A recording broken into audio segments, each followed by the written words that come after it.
ఈ కంపెనీలోనే నేను హీరోని అయ్యాను, ఉషా కిరణ్ మూవీస్లోని.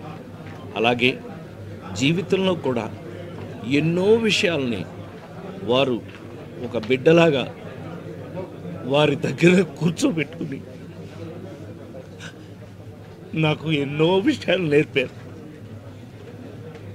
వారు రిపీటెడ్గా అనేక సార్లు చెప్పిన ఒకే మాట,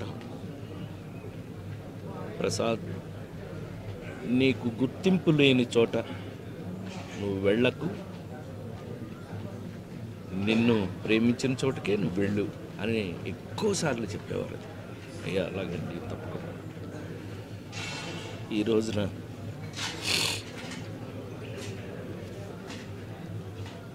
జాతస్యహు మరణం ధ్రువం అని అందరం వెళ్ళిపోవాల్సిన వాళ్ళ పెద్ద ఆయన,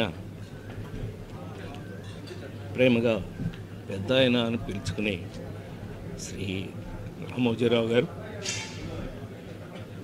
దైవ సన్నిధిలోకి వెళ్ళిన సందర్భంగా వారు నిజంగానే ఒక మాటని మాత్రం మనం గుర్తు చేసుకోవాలి. అంతటి మహానుభావుడు ఈ దరిద్రపు చెత్త రాజకీయాల వల్ల చివరికి మన క్షోభ అనుభవించి వెళ్ళారు. అది భగవంతుడు చూసుకుంటాడు, డెఫినెట్ చూసుకున్నాడు, భగవంతుడు చూసుకున్నాడు. కానీ ఆయన ఆ గెలుపు, ఆ నిజ గెలుపుని ఆయన అనుభవించి ఆ సక్సెస్ని ఆయన చూసే వెళ్ళారు. ఆ విషయంలో చాలా చాలా సంతోషం.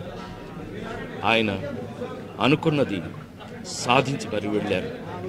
వారి మనశ్శాంతి, వారి జీవితంలో వారు ప్రపంచం బతికున్నంత వరకు కొంతమంది బ్రతుకుంటారు, అందులో శ్రీ రామోజీరావు గారు ఒకరు. అది ఒక చరిత్ర.